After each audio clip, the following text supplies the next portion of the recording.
Hello, and welcome to Decision NYC with Ben Max. I'm Ben Max, your host and the executive editor of Gotham Gazette. The 2021 New York City election season is well underway, and it's poised to be the most significant municipal election in decades. All of city government is on the ballot, and because so few incumbents are eligible to run for re-election to their current seats due to term limits, New Yorkers are electing many new office holders and the next roster of leadership for our city.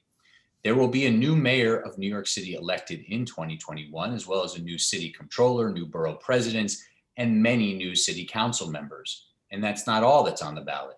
There are a number of incumbents eligible for and seeking re-election, and there's a very crowded and competitive race for Manhattan District Attorney. Party primaries are set for June, and the general election in the fall will culminate on November 2nd. This is the first full set of municipal elections that will feature early voting as well as ranked choice voting, a system that applies only to party primaries and special elections. And we'll explain ranked choice voting in another show altogether. The city election cycle will be of enormous importance under even more usual circumstances, but it's unfolding at a time of great crisis for our city, raising the stakes of the decisions that you, the voter, will make. The new wave of city leadership will quite clearly help make or break the city's recovery from the COVID-19 pandemic, its devastation, its impacts on health, family, jobs, education, housing, much, much more. It's also important to note that the city faced a number of immense crises before the pandemic, and the next leaders of the city have to address longstanding issues as well as what the pandemic has brought. It's an important time of choosing here in New York City, so we're pleased to bring you this new series of interviews with the candidates running for mayor, as well as interviews with candidates for other offices. These one-on-one conversations will help you to get to know the candidates better, learn about their backgrounds, their platforms, their vision for New York City. We hope this and other interviews will help you sort through your many choices and make an informed decision when it's time to vote. So let's get to today's interview. Joining me now by Zoom is Ray McGuire, a Democratic candidate for mayor of New York City. Ray, thank you so much for joining me. Ben Max, thank you for having me. I have so much respect and admiration for all that you do, and you command so much respect in the world. So thank you for having me. Appreciate it. Thanks for taking the time. I'm looking forward to this discussion. So we have a good bit of time together, but it's going to fly by. So let's try to learn a lot about Ray McGuire and what you want to do for the city and what you've done before this race. So before we dig into your vision for the city, how you would lead it, talk a little bit about your background. Why don't you take 2 minutes and give the overview to voters and viewers who may not know you, where you come from, and what you've been doing up until this point. Ben Max, who I am is a product of my now 94-year-old mother, who raised me in Dayton, Ohio, across the street from the Howard paper mill that sometimes emitted fumes that were so strong that the only way we could breathe was to open the refrigerator door. And my mother, along with my grandparents, raised me and my 2 brothers. At any point in time, we had a half a dozen foster children in our home. And as a social worker, my mother sometimes had a debate whether or not she would put food on the table, or whether or not she would pay Dayton Power and Light, the gas and the utilities bill, or whether or not we put tithes and offering in the church. I know what it's like to have that kind of insecurity, if you will. I know what it's like to wash tin foil. I know what it's like to, at the end of the bars of soap, put bars of soap together so that you convince yourself that you have a full bar of soap. I know what it's like not to have. I know the sacrifices that my mother made in order for me and my brothers to get an education. And I was the first one to go and complete college. And education was the key to my success here. Without education, I wouldn't be here. In the 6th grade, I used to walk, probably beginning in the 6th grade, I walked probably 3/4 of a mile to a mile to get to a bus that took me from the other side of the tracks, where I grew up, to a school in the suburbs. And then from 6th grade to 11th grade, I was at the school on scholarship. And in the 11th grade, I had a 4.0 average. I averaged 24 points per game playing basketball, and I was president of the school. And there was a teacher who said, if you're as good as they say you are, why don't you go test yourself against the big boys and girls in the East? And so I took a Greyhound bus around New England by myself at 16. looking at schools and landed at a school in Connecticut. And from there, I was able to go on and apply to colleges and was fortunate to get into colleges and went to Harvard College. And then a few years later, I went on to Harvard Law School and Harvard Business School. And so, Max, I came to New York with three things. I had a great education, I had a lot of debt, and I had no money.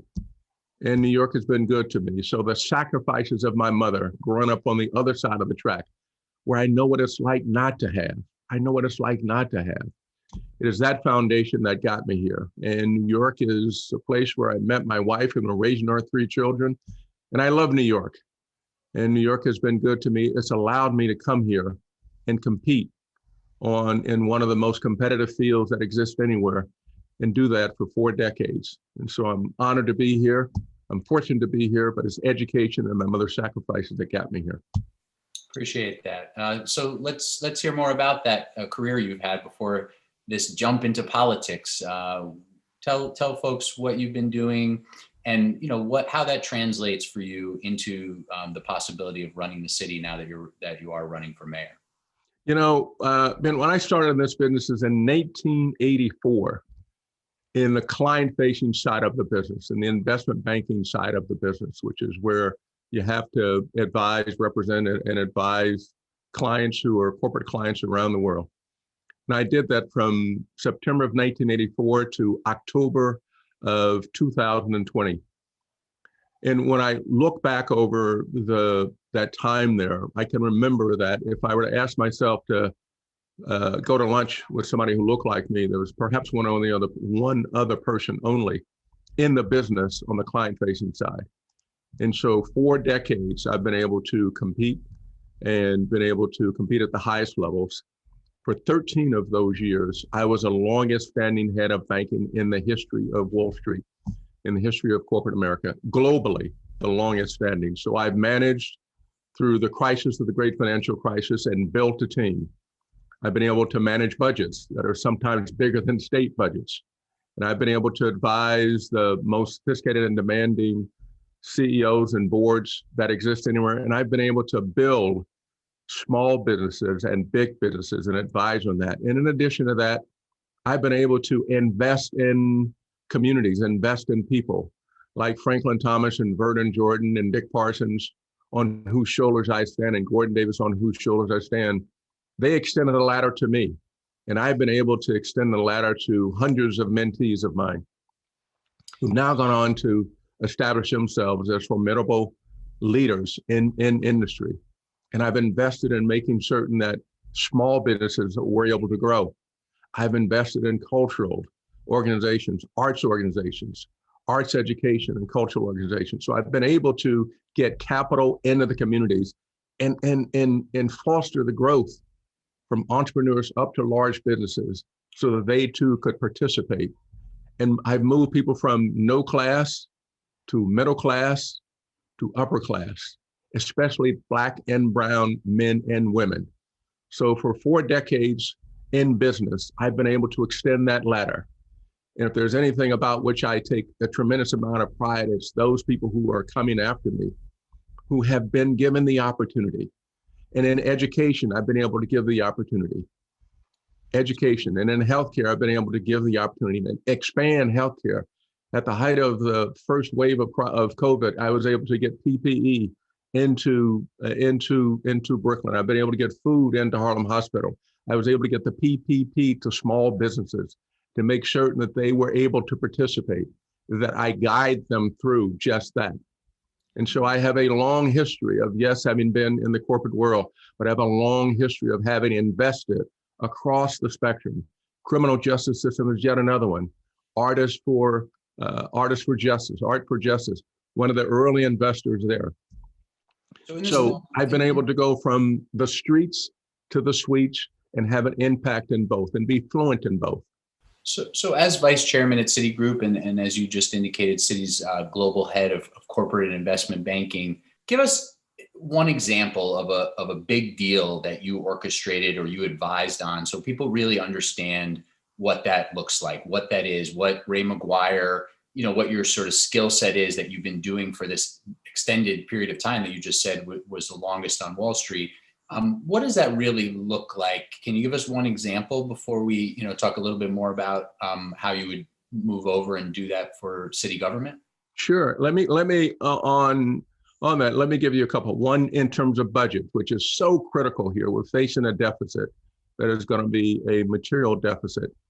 A big deficit means we have a hole in the budget. And I've been able to manage over the 13 years of running corporate investment banking at least 50 budgets that are sometimes bigger than state budgets. And I've had to manage, and what I say 50, because every year you have to manage a budget, and you have to have a budget review every 4 months, every quarter. And so that means if you miss your budget, that you don't get to, your people don't get rewarded, and you don't get rewarded. So it's not a popularity contest. You either meet or exceed your budget. And I've done that at the depth of the financial crisis. When it comes to transactions, there's one that you might recognize where I advised Time Warner. And Time Warner, I've been advising that company for quite some time through the times when there were people out there, activists who wanted to take the company over, and companies who wanted to do a hostile transaction. And Time Warner was one of the last big transactions that I did, which was a $108 billion transaction, where I advised them based on the technology that was in the marketplace, like Netflix and others, in order to survive, that they needed to think about how they thought about their future. And the choice there was to become part of AT&T, $108 billion deal, the largest deal, the fifth largest deal in the history of transactions. And I've been fortunate to be one of the advisors of Time Warner during probably a 10-year stretch where they've seen all kinds of adversaries try to take the company over. It was the right time in the technology spectrum for Time Warner to transition itself in order to survive into the hands of AT&T. So that would be one to which I would look and reference as an example of the kinds of transactions. And they're much smaller transactions that are done in order for these companies to survive and thrive. There's investments that we make in order for these companies to survive and thrive, the formation of these businesses. So that gives you some example of what I've been able to do and why that's so applicable. When you hear, and this is predates your bid for mayor, of course, but also then kicks up again as you jumped into the race and you are running for mayor from this background. When you hear the vilification of Wall Street, the attacks, the criticism of you, but again, predating you, this is obviously something that's been around Occupy Wall Street and prior. What do you think people get right, and what do you think they get wrong when they criticize Wall Street in general and the finance industry in general? It's a great question. What they get right is there are a number of people who have been misbehaviors, for whom, and as a result of that, they've created some pretty negative impact on a whole bunch of people's lives, and they should be held accountable. That's what they've gotten right. What they have gotten less right is the impact that corporate America has had on the lives of so many. And now the importance of responsibility, stakeholder community responsibility. Many corporations have had this for some time. It's been highlighted with George Floyd and COVID. So at Citi, one of the largest affordable housing lenders, pathways of progress, making certain that summer jobs existed. There are a whole host of things that corporations do to invest in their communities, and they can do more, but there are a whole host of things that where they invest and where the participants, those people who work in corporate America, who have given back, and those things we've gotten that less right. So I think you need to make certain that you strike the balance. Clearly as I said, there are things that have gotten wrong, and people are right to point those things out. People's lives have been negatively impacted, and those actors ought to be held accountable. But also think about where there's been investment and support, and where the business community has stepped up, and it needs to continue to step up, which I think today, given the crisis that we're experiencing, many of them are stepping up, and we need more to step up and take on that responsibility and be held accountable. You mentioned helping the recovery out of the Great Recession, the financial crisis. Is there anything looking back at that time? I'm sure you've done a lot of reflection on that, a lot of studying. Is there anything looking back at that time, especially in terms of Citi's role, that you would, are really aware of now in terms of saying, we can't go down this road again. We can't go down that road again. There were some really big, structural issues at play that needed more attention, and we really can't let happen again. And of course, as mayor, you would have a very interesting perch, not necessarily to regulate Wall Street, but to have a huge platform and bully pulpit, especially having come from there. Are there sort of big things that you want to make sure people know that you understand about what happened a decade or so ago, and that you would try to make sure never happens again? Yeah, I understand the impact that it had on many people's lives. I look at the history of the impact. And so I felt that. I know that. I have many people who are displaced, many of whom have yet to recover. So I get that. And given how I grew up, I certainly, as I referenced from the start, I certainly understand the pain and the anxiety and the insecurity that gets caused. The analogy that I give to what occurred was that we didn't have enough referees on the field. Didn't have enough referees on the field. So there are incidents that took place, many of them that should have drawn a red flag that went because you didn't have enough referees. They were not acknowledged, and therefore in-house referees or external? Pardon? In-house I would say both. Mm-hmm. The risk that you run now, which we ran, I think there's been some mitigation of that, is having too many referees on the field. Mm-hmm. So you have to strike a balance, and you also need to manage risk and make sure that the people who are managing risk are people whose sole focus is on making certain they do the right thing and manage that risk. And so I think that risk management was one of the things that we didn't get so right, which gets to the number of referees. And the thing that you don't want to do is so impede progress that you have too many referees on the field. And what I know is that you need to have the right systems in place that are accountable to the leadership, which would be accountable to me as the mayor, that would hold people accountable. And the systems that were enough so that you'd have people being held accountable. And so the accountability would be well known, and metrics, factors that people were able to look at on a regular basis to make sure that the accountability was there. So yes, I have the experience. I wasn't directly involved. My business was not directly involved in this at all, but I understand the implications. And I also understand the implications of the business almost going in the financial system, almost collapsing. So I do understand that. It had impact on me personally. So, and how is that impacting you personally? Sorry. Well, when you're here and you have to manage people, when you're the leader and people's lives are impacted and they've invested in your leadership, then that's very personal. Although I had no responsibility for it, I am the longest standing head of banking. And so I have to look out for people. And when I was able to attract and retain some of the best talent, that talent decided on its behalf and its family's behalf to invest in my leadership. And I take that very personally.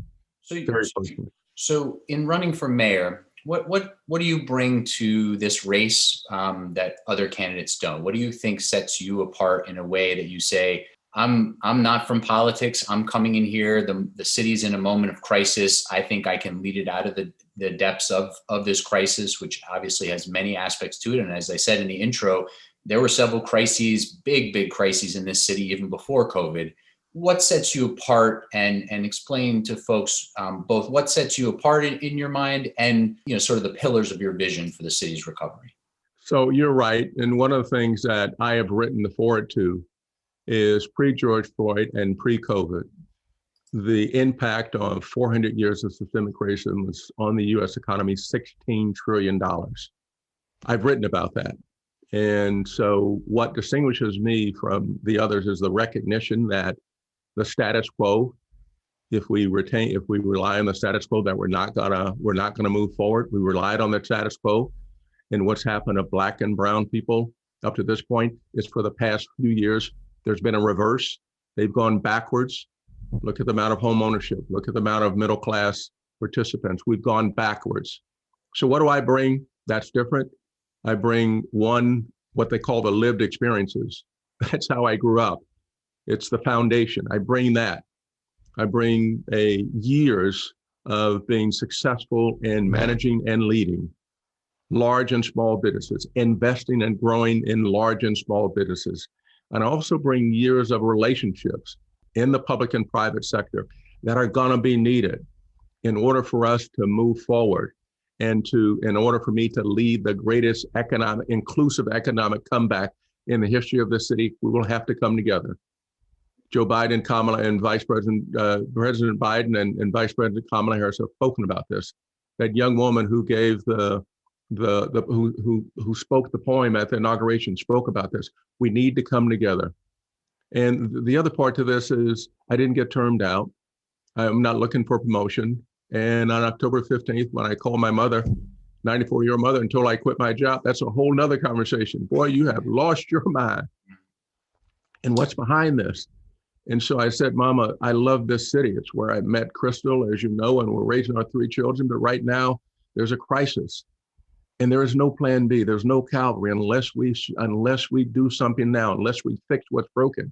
And the status quo has not allowed us to do that. Unless we do this, Mom, we're going to be a wrong side of history. It's going the wrong way. And so what is my vision? Pillars of that? Mm-hmm. My pillars are economy. So it's 3. It's economy, which is go big, go small. It is safety, security, and quality of life, and it's education.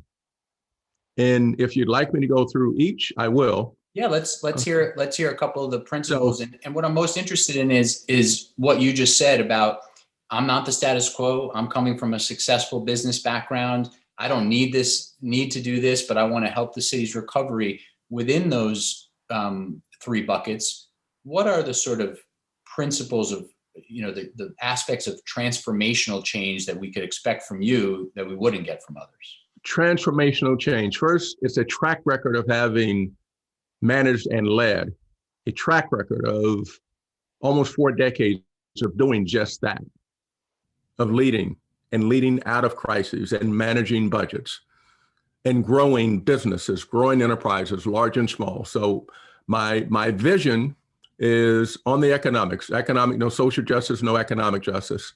And what do I mean by that? We need to go big and go small. The economy, which is the biggest crisis that we're facing. COVID, the economy, and all the desegregation and segregation issues that we're facing. Go big, go small. Go big means in the economy, and I will outline a plan, reveal or kind of make public a plan that we have been working on for quite some time on the economy.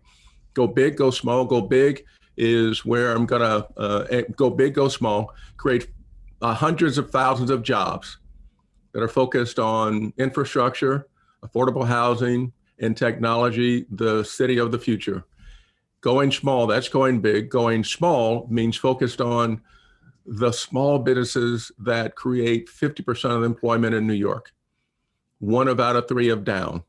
And so we need to focus on that. I want to create a red tape commission that focuses on the bureaucracy. I want to invest in those small businesses by giving relief to workers and relief to those small businesses. Today, small businesses pay 100 cents on the dollar for utilities and they're generating 10 cents on the dollar in revenue. We need to be able to support those small businesses that are on Lifeline. And I will create an infrastructure that does just that. Today, the infrastructure doesn't work. It takes too long for a small business to get up and running. I want to make small business I want to make small businesses clients of the city and make it easy for them to get the capital that's needed, either in the form of grants, low interest loans, or equity capital. So I have a plan for the economy to put New York to work and to grow.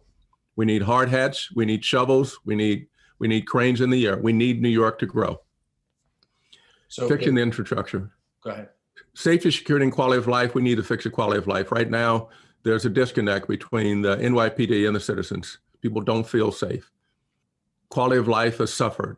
People are worried about how they're going to get to work. They're worried about what they call food insecurity. Means people are hungry. And so I want to address that directly. And people are homeless. So I want to address that directly. With respect to the NYPD, we need to change the culture. In my view, there's what I call RAP, respect, accountable, proportionate. It has been said that if the only thing that you have is a hammer, everything looks like a nail. When it comes to Black and brown communities, it often is a sledgehammer, which is not needed. And so we need to hold those people who are the serial abusers, misbehaviors, we need to hold them accountable. And we need to respond to each situation proportionately. and we need to demonstrate the respect. And my vision there is to make certain that we invest in mental health care professionals. 4 out of every 10 calls that go into 911 have to do with mental health. I want to invest in the community-based organizations. I want to return to community policing, put those police in the communities so that you reestablish that trust. And I want to invest in the violence interrupters, the gang interrupters, who can come in and deal with the gangs. Before we get to education, I just want to ask on policing. Can you tell folks a little bit more about what kind of police commissioner you'd be looking for? And is there anyone out there who you would name that is an attractive candidate to you that's either in the city or outside? The answer, what kind of police commissioner I would look for, would be a kind of police commissioner who would represent the culture that I've just outlined. That is, a police commissioner who would have the force and her or himself be focused on respect, holding the force accountable and responding to the situations proportionately. Mm-hmm. And there are a number of well-respected, admired, existing or former officers who we could think about, who we are thinking about as police commissioner. But the police commissioner has to make certain that they fulfill the culture, that the cult is the culture for which I would want to be held accountable. Mm-hmm. And that culture has to be completely aligned with the culture that I think is appropriate for this city. And I want to be held accountable. I want to be held accountable to restoring that trust, because today it's been breached.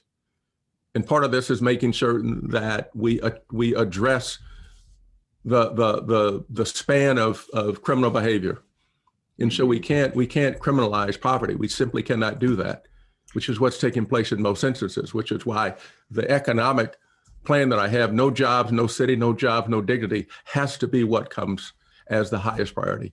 Give our people jobs. When you say criminalizing poverty, I wanted to ask, there's a debate about whether, the sort of broken windows theory of policing still applies, and that we've perhaps seen in 2020 that too much of a pulling back of policing has led to drastic consequences in the rise in shootings. There's obviously also been this huge socioeconomic public health dislocation, so they can't be viewed in a siloed way. But do you subscribe to the broken windows policing theory?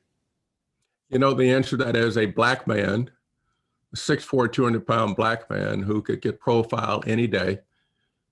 Look at the impact of stop and frisk and broken windows on the lives of so many black and brown people. Just look at the impact. No, I do not stand for that. Mm-hmm. That to me is, I have zero tolerance for that. Mm-hmm. We need to find a way to address a socioeconomic situation that leads into the life that I've described. Mm-hmm. The impact is grave. Unless you've been involved in something like that, it's really difficult to fathom.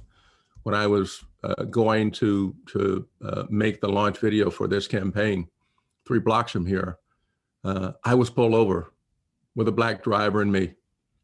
So in the left hand, the police person has the radio, in the right hand, close to the holster. We're unfortunate in our last couple moments here, and so we'll have plenty of other conversations down the line, but it was really good to hear your thoughts about your experience and how it translates to city government. Final 2 brief questions. One, if you had to give Mayor Bill de Blasio a grade for his tenure, a letter grade, what would it be? I would absent from giving that grade. I think the record will show, and those people who are looking at the record recognize the impact, and therefore they're going to be well positioned to give a grade. And lastly, can you name a political figure, past or present, who you consider a role model, and perhaps somebody who you see yourself sort of trying to emulate in both their political run for office and if you win as mayor? I would say in terms of the economy and an inclusive economy, it would probably be Maynard Jackson and what he was able to accomplish in Atlanta. When it comes to civic leadership, I would say Franklin A. Thomas, Vernon Jordan, Dick Parsons, Gordon Davis. Okay. Well, we're going to have to leave it there, Ray McGuire, but we look forward to other conversations down the line. We're going to be looking for the details in that economic plan you mentioned, looking forward to that coming out. And by the time some folks see this, that might already be out. So they should check your website for that. But thank you so much for the time. Thank you for having me. So appreciate it. And thank you for watching Decision NYC with Ben Max. Key decisions for New York City voters are coming up in June and the fall. There's a lot on the line for all of us and the future of New York City. I hope this conversation was helpful to you. I'm Ben Max. See you next time.